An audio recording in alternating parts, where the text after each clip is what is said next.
Hi everyone, and welcome to the Syncretism Society Virtual Academy, and my name is Mehmet. And in today's lesson, we're going to carry on learning about all the signs and their ruling planets. If you haven't already caught the last episode, in the last episode, we went over the spring season and touched up on the three signs of Aries, Taurus, Gemini, and the planets of Mars, Venus, and Mercury. So if you haven't already checked that out, you can check that out in my archives. But what we're going to be going over today is the summer season and the three signs of Cancer, Leo, and Virgo, and the three planets of the moon, the sun, and we're going to touch up on Mercury again, obviously, as it relates to Virgo. So the two main books I'm going to be using for references is the Practical Astrologer and also this book called The New Astrology. So just to show you on the board, again, let me bring it closer just so you guys can see. So in the first section, we went over these three signs, which is Aries, Taurus, and Gemini, and this completes the spring season. Now we're going to be going over this section here, which is the summer season of Cancer, Leo, and Virgo. And also other things we'll be touching on as well in relation to the signs is how they relate to the body as well. And yeah, like I mentioned in the last series, each season has a humor. So spring is hot and moist, but for summer, the humor is hot and dry. So the main theme of summer is hot and dry. So what I'm going to do now is go into the book and we're going to read about Cancer first, and then we're going to read about the moon. So bear with me for a second.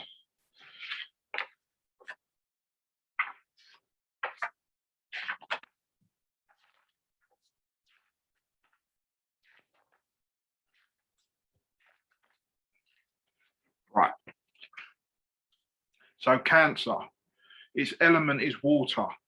Its quality and mode is cardinal. Its ruling planet is the moon, and its symbol is the crab. The second of the cardinal signs, but the first of the water signs, Cancer combines the tough self-assertion of the former with the powerful emotions, softness and sensitivity of the latter. This contrast is embodied in the Cancer's animal, the crab, with its soft and fleshy body covered by a hard and protective shell. Cancer is a sign of compassion, which embodies all that is the best in the caring maternal instincts, but often hides its emotions behind a mask which denies these inner feelings. Cancerians are vulnerable and easily hurt. The confident mask they wear in the public serves as a defense against the rough and tumble of the world. When upset, Cancerians may withdraw further into their shell, but they also snap at people, imitating the crab's sharp pincers. Cancerians' emotions fluctuate, but are tenacious, even ruthless, when it comes to defending their family and friends. Cancer people are renowned as homemakers and require the domestic stability for happiness. As long as they have a firm base to which they can retreat and recuperate, they are able to venture into the world and make their cardinal presence felt. In medical astrology, Cancer rules of digestive difficulties and cold, shivery conditions. Traditionally, it also rules all places which are near water. So like from reading this, it explains that obviously Cancer is a very emotional sign, and this is because it's ruled by the moon, which I'll talk about in the next section. But the other reason why Cancer is also a very emotional sign is because let me bring this closer so I can show you. Obviously, this is the sun's path. So once the sun gets to the Tropic of Cancer, it's now heading down. So it's starting to wane instead of wax. And this also ties in to the Cancerian's emotional feeling because it's almost a feeling of sadness that the sun has to now start waning down towards the colder part of the year. So that's what also plays an emotion, a role in their emotions. It's based on the sine wave and what the sun starts to do once it hits the Tropic of Cancer. And also, I've mentioned this in my other lessons, but each sign also symbolizes a part of the day. So Aries is from 6 a.m. to 8 a.m. Taurus is from 8 a.m. to 10 a.m. Gemini is from 10 a.m. to 12 p.m. and Cancer is from 12 to 2. Well, it mentioned that Cancer rules the upper digestive system. And as we notice, like in the everyday world, most people's lunch breaks at work are at from 12 till 2, and this is the sign of Cancer. So it shows how the day and the pattern of the days in the everyday world is also based upon the zodiac in relation to mentally and physically, because yeah, like I said, Cancer rules the lymphatic and the upper digestive system. So this is the time you eat, basically. So that's why, and it's ironic that it correlates with 12 p.m. to 2 p.m. So that's very interesting. So what I'm going to now do is read about the ruling planet of Cancer, which is the moon. The moon rules Cancer. This is normally considered the most important planet after the sun. Although it has claims to equality with it, the speed with which the moon moves is important in the assessment of the flow of events. For this reason, it is often the most significant planet in medical astrology, medical horary, and electional and mundane astrology. From the moon's place in the horoscope, the astrologer is able to make deductions about the individual's mother and their relationship, and the individual's own maternal qualities.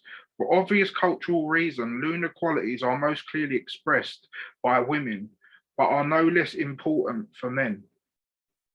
The moon rules the home and the family and the individual's relationship to his or her domestic environment. People born with the moon strong in their horoscopes are often very domesticated, maternal, compassionate, and drawn towards caring professions. It's very interesting. I could say, yeah, I have a strong moon, although my moon's not in Cancer, my moon's in Taurus, which is where it exalts. So yeah, and I've done, I am a very homely person, and I have done jobs in the caring profession, ironically. Yeah, traditionally, the moon rules the metal silver and all silver colors. It is also association with the cool and moist weather. Physically, the moon is responsible for the ebb and flow of the tides, and in astrology is the main cause of the fluctuating emotions. In the horoscope, the moon reveals a person's emotional state and the manner in which it is expressed.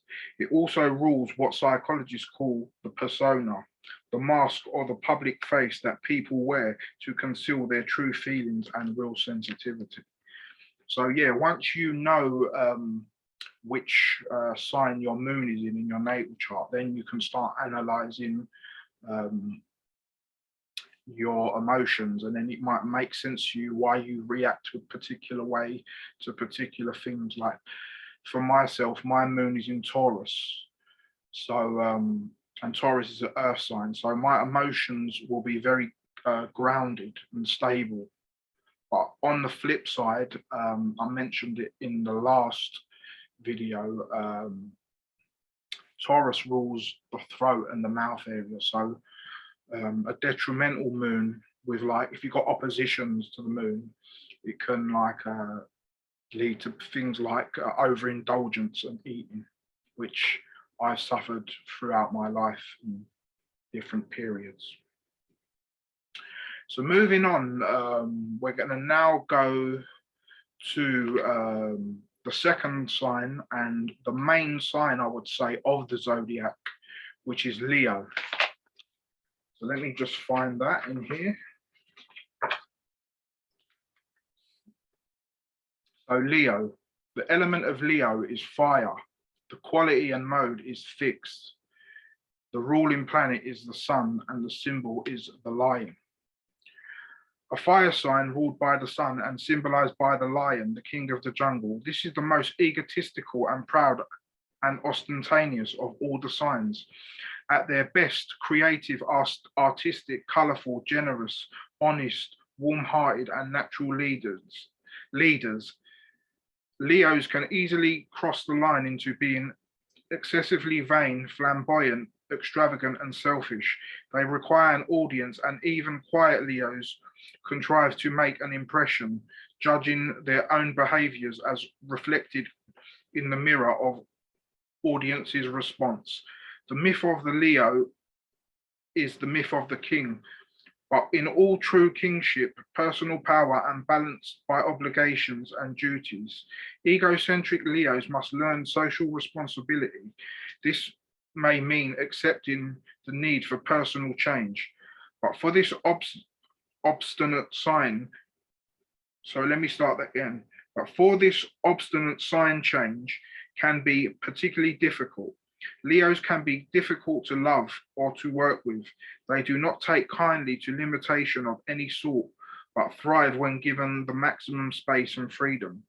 Their ideal career is acting and often found in work connected with the performing arts. Leo types are often recognized by their colorful dress, red and gold being their favorite colors. Traditionally, they are well built and have red hair. In medical astrology, this sign is linked with back problems and complaints of the heart and circulation. So again, relating it back to myself, I'm a Leo rising. So my initial personality when confronting people is Leo. But I'm a Scorpio sun, so truly I'm a Scorpio, but on the outside, I appear as a Leo. And reading this, I can definitely relate to what it was saying about the artistic side of things. People with strong Leo placements are definitely very artistic. They're not shy to be in front of an audience. I actually like it. Like even if it said here, even the quiet ones, like myself, like for example, I have a lot of strong Leo energy, and I try to be as less egotistical as possible. But in all honesty, we all like a bit of attention and a bit of praise, like if we're doing something.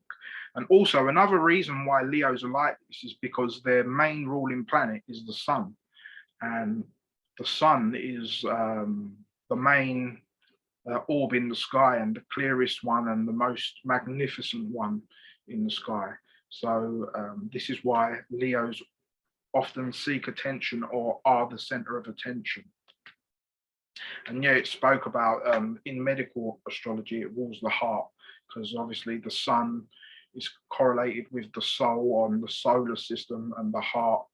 And so people with a lot of strong Leo placements might have issues with their heart, or bad aspects to Leo might have issues with their heart and their blood, and like blood pressure. Like for example, like people who would have Saturn in Leo could have like issues with their heart, because Saturn is cold and dry. So, and Leo is hot and dry. So that coldness might take away some of the initial power of Leo. So for example, this is more tying into medical astrology. When you know the humors of planets and in particular signs, they can make planets weaker or stronger. So what we're going to move on to now is the sun, which rules Leo. So if you bear with me for a minute. Right. So the sun rules Leo. The sun is the most important of all the planets. In ancient astral religions, it was invariably the focus of worship. The Greeks knew the sun god as Apollo or Helios, the Egyptians as Ra, Horus or Aten. The worship of Aten is thought to have been the precursor of the Jewish belief in one supreme god. The wearing of gold crowns by kings and queens and the representation of saints with halos originate from the imitation of the sun, God. Sun sign popular astrology is often frowned upon by serious astrologers, but is possible to produce a detailed character description of a person based solely upon the knowledge of his and her sun at birth. The sun is the symbol of power, energy, and of life itself, and confers enormous importance on the section of the chart in which it is located. The sign containing the sun will reveal the dominant personality traits and the innate strengths and weaknesses. It will also show the fundamental processes by which individuals may experience encountered as they pass through life. The sun preemptly the planet of the great eye. Some call it the ego, others call it self. It represents both the source of life and our innermost being. Yeah, it was funny actually because I was on a podcast recently and someone asked me that we spoke about how a lot of ancient cultures revered the sun as like God rather than the person who created the sun, but which in a way is correct because in the physical existence, the sun is the main creator of life. Obviously, without the sun, we'd have no plants, we'd have no food, things wouldn't grow, we'd have no daylight, we wouldn't be able to operate, if that makes sense. So in that sense, on a physical realm, you could see the sun as a god. But in a spiritual sense, obviously, the sun is a projection coming from the original source.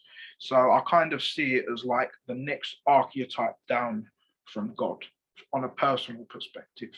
So obviously there's different cultures and different religions see that differently. So, but I understand both why people would worship the sun, because they probably saw it as a god because it helped grow food like back in the day in natural areas for the rural people. So I totally get that. So moving on, we're going to go to the last sign of the summer season, which is Virgo. And also, just before I do that, like I said, Cancer rules from 12 p.m. to 2 p.m. Well, Leo rules from 2 p.m. to 4 p.m. And obviously, that is the hottest part of the day. And that would make sense because obviously it's ruled by the sun. And obviously Leo, like we said, the energy of Leo is very center of attention. So that 2 to 4 p.m. Time frame is a symbol of that Leo's confidence of shining and being the center of attention. So moving on to the last sign of summer is Virgo. The element of Virgo is earth. The quality and mode is mutable. The ruling planet is Mercury and the symbol is the Virgin. The key to understanding of Virgo lies in the symbol of the Virgin. This is not a passive, feeble virgin, but rather a form of the Earth Mother, the ancient fertility goddess. The Virgin in this sense is pure, but also robust, fertile and potent. Virgo can be one of the most practical and productive signs, and it is prepared to sacrifice its own interests in order to complete its allotted task. It is above all a sign of service and sacrifice. Well, that's correct because in when you read your birth charts, in the sixth house is about your service to others and your health. And the reason why it's about your health, because in medical astrology, Virgo, as you can see here, it rules the digestive system, which it will probably mention as I read more. So here we go. Yeah, the rulership of Mercury brings to this solid sign a gift of analysis, which is crucial in achieving its practical objective. Virgoans are often too busy, over-concerned with cleanliness and order, and unable to deal with spontaneity and chaos. Their good-natured willingness to help out lays them open to exploitation by people who are too lazy to do things for themselves. Virgoans are natural bureaucrats. Socially, they tend to be shy and lack confidence when expressing their feelings. They tend to resist anything which threatens to upset the boundaries of their expectations and established order. They have a very high standards but can be overcritical. If critical of others, they can offend. If critical of themselves, they can seriously erode their self confidence. They need to balance their perfectionism with their sense of the possible. Yeah, actually, it didn't mention about Virgo ruling the digestive system, but yeah, it does. Virgo rules the digestive system um, in the body, and this is why. Just to touch up on that, they say like Jesus was born of a virgin. Well, that's for two reasons. Because opposite Virgo, you have Pisces, and Pisces is ruled by Jupiter, which is Jesus. So that's one reason Jesus is born of a virgin in relation to the sign.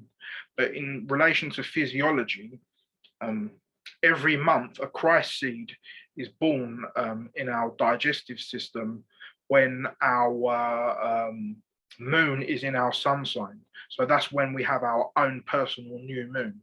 So when that happens, every month, a seed is germinated in our solar plexus, and if we use correct practices by like healthy eating and not squandering our sexual fluids, that seed rises back up and will burst your pineal gland and create new blood cells and regenerate the body.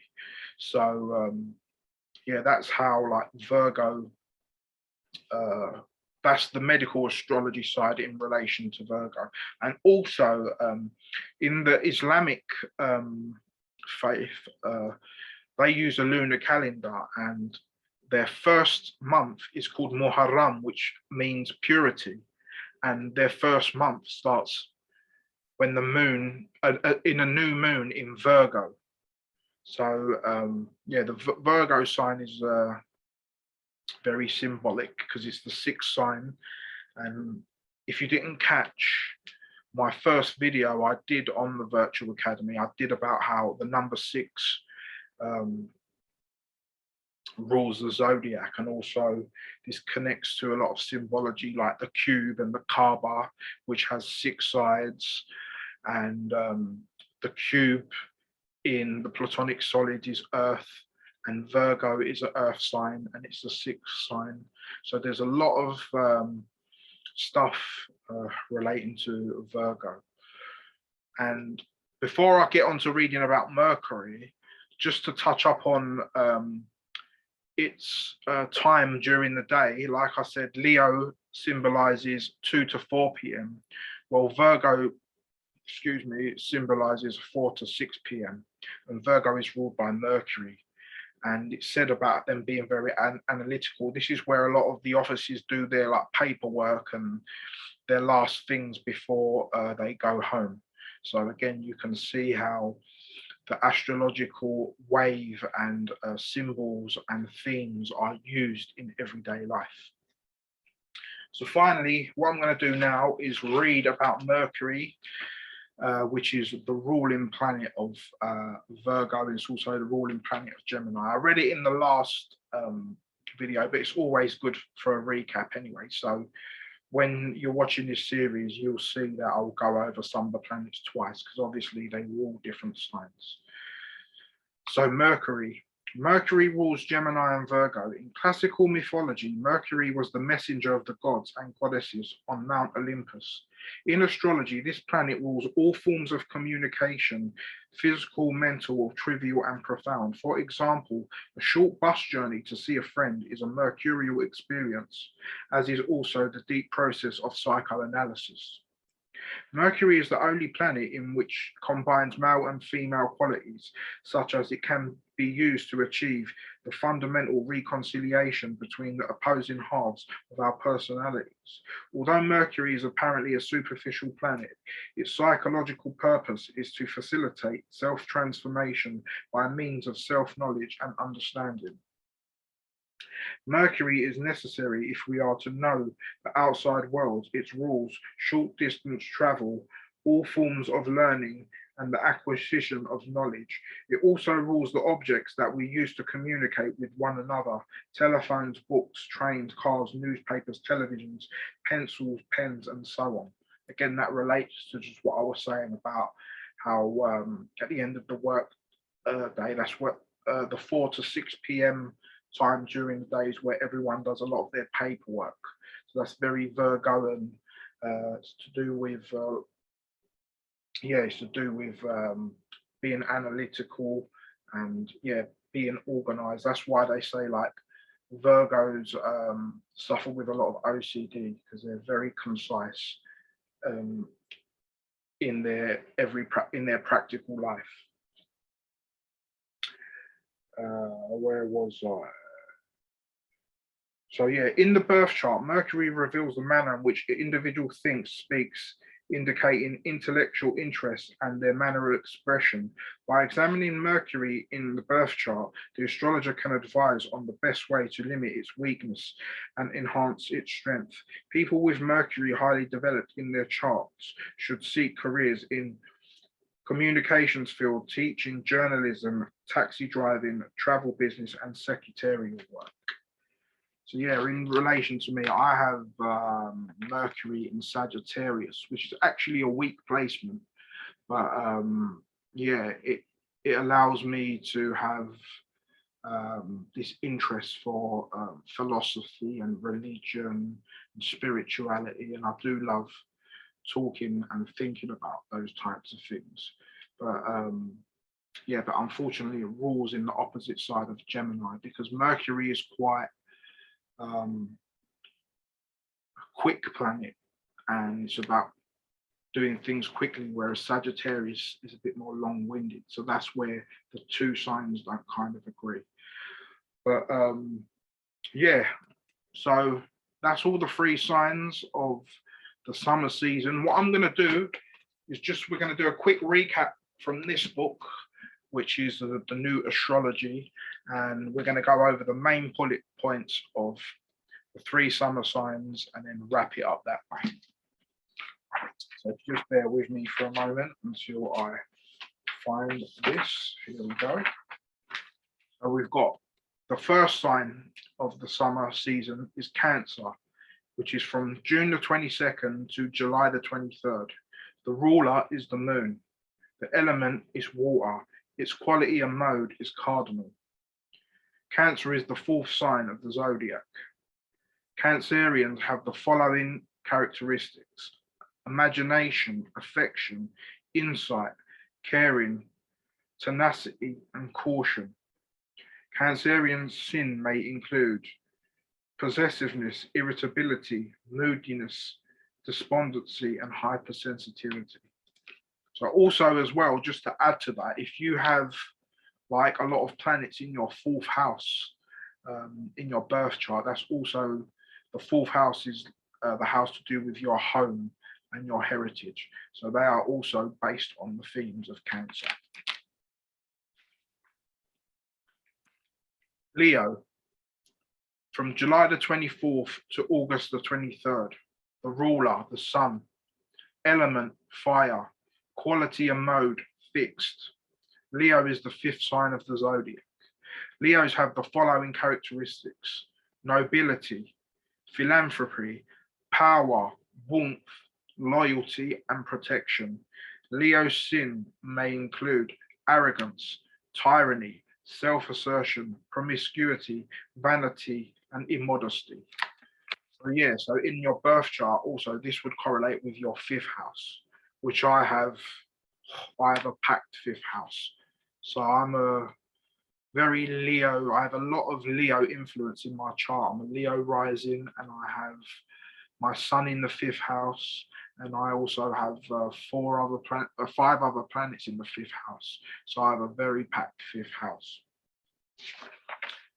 And finally, Virgo, from August the 24th to September the 23rd.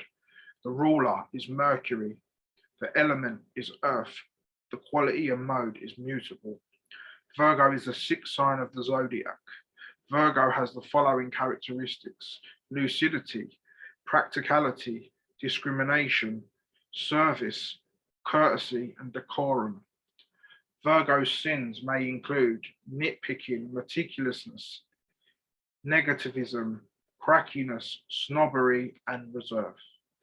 So again, we just rounded up the 3 summer signs. So I hope you guys enjoyed this video. Like I always say at the end of my videos, if you ever want to ask me any questions or I didn't make anything clear, feel free to inbox me on the virtual academy messaging system, and I'll get back to you as soon as possible. And yeah, the next video in this little series will be concentrating on the signs of autumn, which will be Libra, Scorpio, and Sagittarius. I hope everyone has a great day, great evening, great afternoon, whatever time it is when you're watching this. And I'm out. Peace, love, and blessings.